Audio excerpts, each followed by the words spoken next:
So as everybody who's reading My Hero Academia knows, there's a war coming quite soon in the manga. We don't really know exactly when it's gonna be for us readers, but we do know that in 3 months time in the manga we are gonna be getting a big conflict happening throughout Japan. You know, the League of Villains, or the Paranormal Liberation Front as they're now called. You know, they're gonna attack and the hero's gonna have to retaliate, right? Like, we know this, but what's gonna happen before that? You know, I just wanted to make a video talking about what's going to be filling that gap of 3 months, because I mean, you could fit one or more arcs into this gap. Let's be honest, like, you don't have to limit this to one arc, especially given the pacing we have seen that Horikoshi can bring to the series. Like in the overhaul arc, where the pacing of that arc was actually very slow compared to how many chapters that arc actually included. Like, that arc was an entire year for us readers, but in the series it was like in the span of a day. So I mean, we've seen that the pacing can be quite different from arc to arc in My Hero, so I'm just kind of wondering, you know, how much are we gonna get before the arc actually starts? And so I decided to make a video on it, so here I am. I mean, right now we are seeing some developments with Eri, and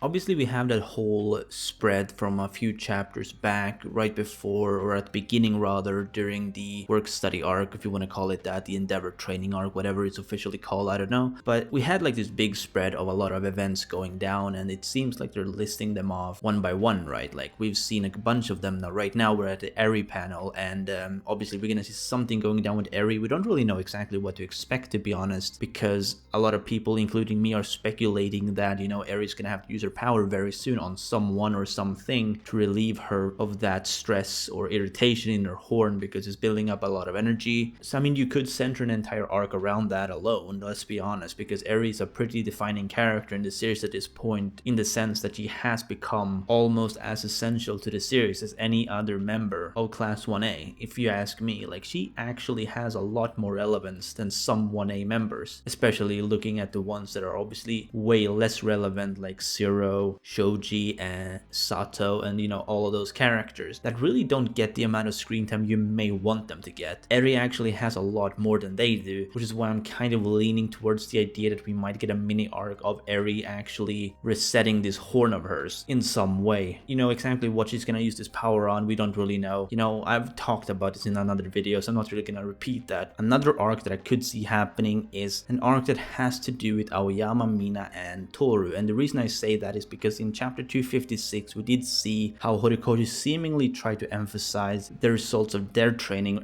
as opposed to everyone else in the class, where he kind of just breezed through all of it. But with the three of them, we got to see a lot more, you know, a lot more details. You know, he really went more in depth with how the results of their training had gone, which kind of made me think, and I have seen some others too talking about this, is that we may be getting some more screen time of the three of them, and I would really like that, especially when it comes to Tooru, because Tooru is one of those characters, as I said in my review of chapter 256, that really desperately needs a lot more focus. So it would be really cool to get a mini arc of the three of them. Now, I don't really think they would get an arc exclusively of their own, obviously, because, well, Deku is the main character, and it's only natural that Deku would play some kind of role in an arc centered around the good guys, you know, members of 1A. In the case of My Villain Academia, I kind of understand why Deku wasn't really playing a part, because he's not on their side. That had nothing to do with UA. So obviously Deku was not really part of that. But right now that we're dealing with the school again, I definitely would think that Deku would be part of that arc, even if he isn't playing as huge of a role as he maybe would otherwise. Especially if Horikoshi is trying to emphasize their character growth with their work studies and stuff, it would be really nice to see that in a bit more detail, you know, really get to see how they play out on the field and stuff. That is something that I would really like. Granted, there are characters that need screen time even more than the three of them, but the fact that Horikoshi seemingly emphasized on their results kind of makes me think that we might be getting something, even if not a mini arc of their own, at least something to do with their characters is something that I see happening before the war starts. Or it could potentially be that they're going to be important in this war. I guess we're gonna have to wait and see. Now, the last thing I want to kind of bring up, which has to do with jumping straight to their second year, is a second sports festival, though I wouldn't really say this is something that would happen before the war arc as much as it would be the trigger point of the arc. It would be the very time at which the war starts. starts. I know a lot of people agree with me, especially some of my friends that I've been talking to. They agree with me that if a war were to happen, which is probably will because it's kind of been teased now, it's going to happen during the second sports festival, given just how much publicity the villains would get. And we know, like Shigaraki, he wants to let the world know that he's going to bring it to ruins. So what better time than to attack the sports festival? Sure, you know, there's a lot of heroes at the scene, but given how much people are backing the Paranormal Liberation Front right now, I don't think that's going to be one of Shigaraki's main concerns, really. Like, you could disagree with me if you want, like maybe you want the war to start in a completely different way, which is fine. Like, this is all speculation at this point. The only reason I bring this up is of course the fact that we did see the sports festival arena in one of the earlier chapters during the last arc we had, which is why a lot of people are kind of guessing that we are going to be getting a second sports festival, and I think this would be a pretty good place to just sort of trigger the war. But that's obviously assuming that, you know, we're jumping straight ahead to that point. I mean, any of the previous arcs I've mentioned could still happen and then jump to that point in time. This arc that I'm talking about right now would not necessarily mean that the previous two options aren't going to happen. This would be like a completely separate thing to add and just a way of starting the war. However, obviously, unlike the first sports festival, this sports festival probably will not be finished, because if they interrupt the sports festival, then it's going to be interrupted and a war will happen. Hell will break loose, quite literally. There's gonna be a lot of civilians at the scene, a lot of heroes, a lot of villains. People are gonna die. That is kind of how I want the war to start. For starters, it would be a really cool way to start a war, but it will also really set the mood of the arc, you know, set the themes and all of that which we need in order to really understand what kind of arc we're dealing with. Anyway, I'm gonna wrap up the video here. I just kind of wanted to talk about, you know, what we might be seeing before this war starts, as well as, you know, a potential way of starting the war arc that we've been kind of promised at this point, between villains versus heroes, a war which the heroes will probably lose, and I hope they lose, because otherwise it would be kind of pointless. Anyway, let me know what you think down below in the comments. You know, what do you think we should be expecting before this war? Like, what kind of arcs are you expecting to see? Obviously, we're probably gonna see, like I said, a whole spread happening before the arc. I think that's kind of given, but are we gonna be seeing any specific arcs? And if that's the case, what would you like to see the most? Anyway, be sure to Detroit smash that like button if you enjoyed, and subscribe if you haven't done so already. This has been Chaotic Plus, and remember, Toga is waifu, Toga is laifu.